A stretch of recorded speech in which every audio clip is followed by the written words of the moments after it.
So pag-usapan natin muli ang mainit na issue ng pagbasura, pag-declare ng unconstitutional, defend the Constitution, impeach Sara, huwag i-dismiss, ituloy ang paglilitis. Galit na galit po yung mga iba-ibang grupo doon sa sabit, mastermind ng missing Sabongeros.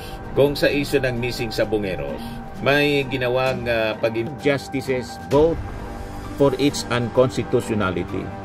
All 12 are Rodrigo Duterte appointees. Kasi prinomisahan daw ni Escudero na pag nanalong presidente si Sara, kasi siyempre hindi na ma-impeach. Natin na pwede palang tumakbo ang mga tiwaling opisyal sa gobyerno na Korte Suprema at kung ano magtago sa mga procedural at technical issues. Nakita ng taong bayan na pag pala nangailangan tayo ng sandi. Nagpapagang mga balita at pagtalakay sa mga isyu na lipungan. Pulsa! Opinyon, banat at paglalantad sa katotohanan. Pulsa! What you see is what you get. You decide. Ito po mga kababayan, si Dante Maravillas, Bicolano vlogger, broadcast journalist from Albay. So pag-usapan natin muli ang mainit na issue ng pagbasura, pag-declare ng unconstitutional sa impeachment articles of impeachment or impeachment case laban kay Sara Duterte. Kasi kanina, nagsagawa po yung mga grupo na nag-file ng impeachment case laban kay Sara Duterte. Nagsagawa sila ng mga pagkilos. Yan po, defend the Constitution, impeach Sara, huwag i-dismiss, ituloy ang paglilitis. Galit na galit po yung mga iba-ibang grupo. Members of Tindig Pilipinas, nagkaisa, Kalipunan, Siklab, and other citizens who filed the impeachment complaint gathered at the Boy Scout Circle in Quezon City on Saturday, ngayong araw na to voice their outrage over the Supreme Court's dismissal of the impeachment case against Vice President Sara Duterte. The groups led a protest and noise barrage to express that what they called a resounding show of frustration and dissent over the High Court's ruling.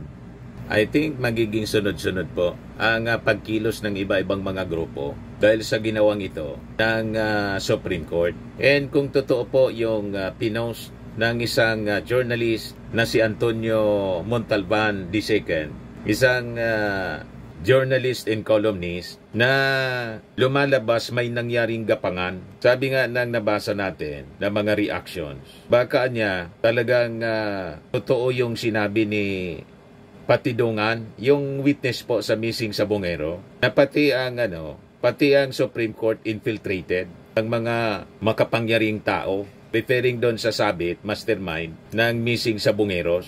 Kung sa issue ng missing Sabongeros, may ginawang pag-imbestiga yung Department of Justice at nakipag-coordinate sa mga justices ng Supreme Court para tingnan ang possibility na pati yung mga justices infiltrated ng mga makakapangyarihang tao. Anong rason na dito sa issue ng impeachment, ganun din po? Kaya talagang seryoso po itong issue ng pag-dismiss, pag-deklarang unconstitutional ng articles of impeachment. With the post ni Antonio Montalban, kanina na-discuss ko na ito, ulitin natin ngayon para siguro ang purpose natin mga kababayan, matingnan ng National Bureau of Investigation at ng DOJ, gaano katotoo ito na nakuha ang information, insider daw mismo ng Supreme Court. Sabi po ni Antonio Montalban, there will be no more impeachment trial. Very serious yung kanyang post. A Supreme Court insider relayed this news. The reason why Escudero redefined forthwith installed the trial is because the Supreme Court anytime now. So ito pinablish mga kababayan. Pinost niya 2 days before na ilabas kahapon yung desisyon. Pero ang pinost niya po sakto. Yung information na nakuha niya eksakto sa naging desisyon ng Supreme Court. A Supreme Court insider relayed this news. The reason why Escudero redefined forthwith installed the trial is because the Supreme Court anytime now will release its decision declaring the impeachment of Sara Duterte as unconstitutional. Joel Villanueva is assisting Escudero in installing the trial. 12 justices vote for its unconstitutionality. All 12 are Rodrigo Duterte appointees. The insider said it was Bongo who managed the loyalty of these justices. Go was a beneficiary of Escudero's budget insertions. But there's a serious catch. The ponente of the decision will be Senior Associate Justice Marvic Lunen, an Aquino appointee. Escudero has promised a reward. Lunen will be President Sara Duterte's appointee as Chief Justice. At 62, Lunen still has 8 years to go before retirement. He turns 70 in 2032. Napakaseryoso po ito na akusasyon, mga kababayan. Ang ibig sabihin, hindi nagdesisyon sa merito yung mga justices ng Supreme Court. Nagdesisyon sila base sa benepisyo. Di ba po? Yun ang lumalabas. At ito ay isang korupsyon, mga kababayan. This is a serious allegation na siguro kailangan tingnan ito ng National Bureau of Investigation at ng DOJ. Kausapin ninyo itong si Antonio Montalban. Gaano katotoo itong insider ng Supreme Court na nagsabi sa kanya, na nagkagapangan. Ayan imagine, mga kababayan, talagang seryoso siya. The ponente of the decision will be Senior Associate Justice. Yaman talaga ang sumulat po. Marvic Lunen.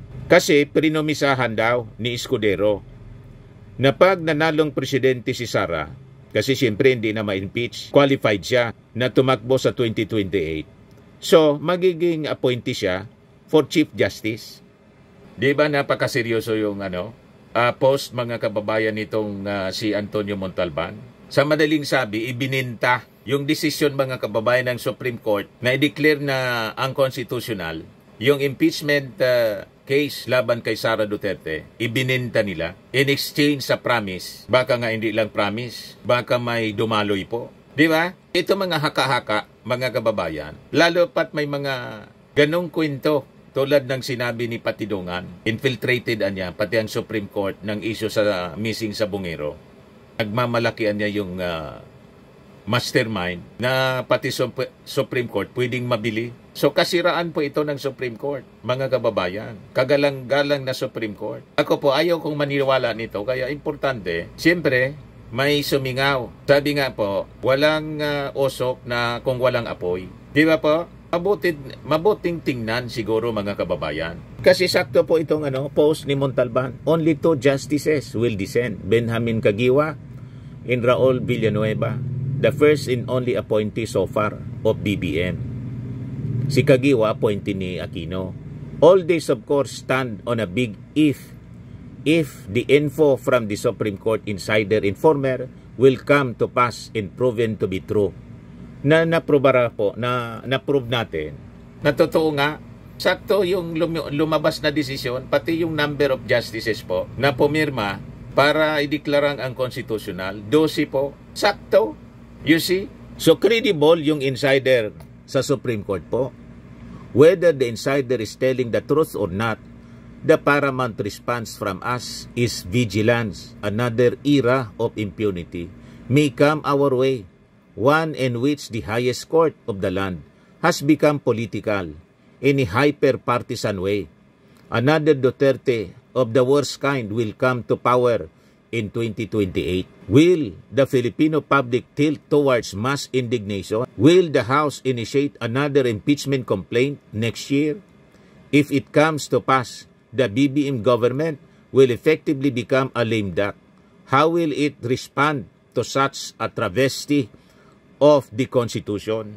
So, tingin natin, may weight yung mga argumento na sinabi dito sa kanyang post ni Antonio Montalban II, isang journalist columnist, mga kababayan, contributor sa Vera Files at saka sa Inquirer. Criss-crossing Mindanao yung column niya sa Inquirer. So I suggest to the Department of Justice, mag-initiate siguro kayo ng investigasyon. Saka yung NBI, tingnan ninyo ito kasi kawawa. Kawawa ang ating mga mamamayang Filipino kung ang Supreme Court, base rito sa pwede nang gapangin at hindi na sa merito at tumitingin, mga kababayan, kundi sa benepisyo. Di ba po? Pag ganyan, hindi na natin mapagkakatiwalaan ang ating justice system, mga kababayan. At sabi nga natin, tama, na wala ng tiwala yung mga AJK families ng AJK victims. Kaya, final nila ang asunto sa ICC. Kasi majority sa mga justices ng Supreme Court, appointee po ni Digong. So ako po, mataas pa rin ang ating respeto, mataas pa rin yung ating tiwala sa Supreme Court. But with this information, medyo nagdududa na tuloy tayo. Importante po na maimbestiga po ito. Ngayon, sabi dito, House to assert independence in impeach process. Sabi ni House spokesperson, Attorney Princess Abante, they will discuss with the Solicitor General their next legal steps once they have a full copy of the decision. Asked if another impeachment process will be initiated against Duterte once the ban expires, Abante said it will be up to the members of the 20th Congress, which will officially convene on Monday, July 28. Sabi niya, we will continue to stand on the premise that the House did its part according to the Constitution, according to its rules, and according to prevailing jurisprudence. Ngayon, sabi naman po ni Kiko Aquino D, shocking, puzzling, and confusing. One of those who filed an impeachment complaint against Duterte described the Supreme Court decision. I am disappointed, but at the same time, no matter what happens, the fight goes on. A co-convener of Democracy Network Tindig Pilipinas said in an interview with Historicon One News. As citizen niya, I did everything in my power. I believe I did all my duties to hold public officials accountable, sabi po niya. He added, noting how institutions of government drag their feet with regard to Duterte's impeachment. The impeachment complaint filed by Aquino D and other organizations was among the three that were archived by the House of Representatives, which later adopted a fourth complaint. It took the Senate 4 months for it to start the process despite the constitutional provision mandating it to start the trial forthwith. Why is it that the government, our public officials who bear the greater responsibility to uphold and defend accountability under the Constitution are the ones who always fall short? He said what happened was not in line with the idea of the 1987 Constitution, which was passed during the presidency of Corazon Aquino, his grandmother. Aquino D said they will look into possible next steps, including refiling a complaint once they have a copy of the entire decision. We'll be waiting for the Supreme Court decision to be released because what happened was very shocking, puzzling, confusing. Tingnan ninyo yung usapin ninyo si Antonio Montalban kasi lumalabas nagkagapangan po. Kaya hindi na sa merito tumingin yung mga justices kundi sa benepisyo. Yan ang lumalabas doon. Seryoso yun na post ni Seryoso yun na post ni Antonio Montalban, mga kababayan. Hindi dapat yun palampasin ng ating mga authorities kasi mawawala ng tiwala ang ating mga mamamayang Pilipino sa mismong Korte Suprema. Ito po si Akbayan Party List Representative Percy Sindanya. Pakinggan natin yung kanyang sinasabi. Report po ito ng Philippine Star. Nangyaring pagbabasura, pagbabalahura sa ating konstitusyon kahapon. Nangyaring pagbaliwala sa separation of powers, nangyaring pagbaliwala sa sariling desisyon ng Supreme Court. At narito tayo para sabihin na ipagpapatuloy natin ang panawagan at pagdidiin na panagutin dapat si VP Sara Duterte sa kanyang pang-abuso sa kapangyarihan at pagnanakaw sa kaban ng bayan. At tayo nananawagan sa Senado at Kongreso na igiit ang kanyang karapatan at kapangyarihan na dapat ituloy ang impeachment trial. Kasabay dito, gusto natin ipaalala sa taong bayan na ang konstitusyon kahapon ay binali ng Korte Suprema na kanilang baguhin ang interpretasyon, na kanilang baguhin ang mismong House rules, na kanilang baguhin ang mismong procedure ng impeachment para paboran ang isang nagnakaw at isang nang-abuso sa kapangyarihan. Gusto rin natin ipaalala sa mga taong bayan na dapat tayong mag-iit at singilin ang mga justices ng Supreme Court. Sa lahat ng legal na pamamaraan, kasama dyan ang impeachment. Dahil sino na lang ang lalapitan? So magkakatulong yun. Kung plano ninyong i-impeach, tingin ninyo, may abuse of power. Yung mga justices ng Supreme Court, impeachable officers po, ang mga justices ng Supreme Court. Pwede silang mag-initiate niyan sa Congress. Tulad ng ginawang impeachment case laban kay Chief Justice Corona. Saka kay ay co-warranto pala yung kay Corona po. Pag-aralan ninyo kung may pang-abuso na ginawa ang ilang mga justices po. Anyway, yung may kapangyarihan po kayo sa Congress. Kung hanggang sa Korte Suprema, nandun ang galamay ng Duterte. Ano sa mga sir, ang technical tao ba? Alam ko Napakalaki ng implication nito sa taong bayan sapagkat nakita natin na pwede palang tumakbo ang mga tiwaling opisyal sa gobyerno na Korte Suprema at doon magtago sa mga procedural at technical issues. Nakita ng taong bayan na pag pala nangailangan tayo ng sandigan sa katarungan, hindi na pala yun ang Korte Suprema. Sige sir, di na push through yung sa Senate sir na ano yung We will continue yung pag-hold accountable kay Sara Duterte sa iba't iba mga legal processes. Kasama dyan, yung patuloy na pag-file ng mga criminal complaints at iba pang mga civil cases dahil sa kanyang corrupt practices na ginawa nung siya ay nasa DepEd hanggang siya ay nasa Vice President's office. Mga kababayan, magpantay po tayo. Nangyayari po muli ang toktan. Nangyayari po muli ang impunity. Kung dati ang impunity ay sa pagpatay na walang habas, ngayon po ang impunity at kawalan ng pananagutan ay sa pagnanakaw at pang-abuso sa kapangyarihan. Ito naman po, Fairmax Firming and Lifting Cream, pinapahid po sa mga pulses in affected area. Mainam po sa paninigas ng mga kaso-kasuan. Ito naman po, Automax Radiant Serum. Sa mukha naman yung application, anti-aging po siya. You will look 10 years younger than your age. Sa mga cancer patients naman po, baka lang gusto ninyo itong itry. Neng siya red mixed fruit drink. Hindi mo po siya gamot, food supplement siya. Kaya lang, gawa siya mga kababayan sa goji berry. Yung goji berry, may anti-cancer properties. O ngayon, yung mga inquiries ninyo, dumiritso na lang kayo sa aming messenger sa Facebook para masagot namin agad. Ayos pa? Ayos na ayos niya, Mr. Maravilla. But anyway, ito po pala yung aming bagong product na binibenta online. I am worldwide amazing pure organic barley powdered drink mix from Australia. Negosyo to ng aking anak na architect entrepreneur Riz Maravillas. Ayan po. Kontakin na lang po ninyo siya, Riz Maravillas on Facebook. Ang mga health benefits niya, boost immunity, improves digestion, enhance energy levels, packed with antioxidants, prevent cancer.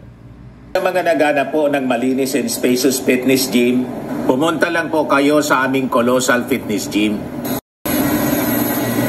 May Grab car rental din po kami. Ito naman po yung bago naming product na binibenta online. Eye Glow Serum, whitening po siya. Tingnan ninyo yung epekto sa aking anak na architect before and now. Yung mga inquiries po ninyo, dumiretso na lang kayo sa kanyang Facebook account, Riz Maravillas.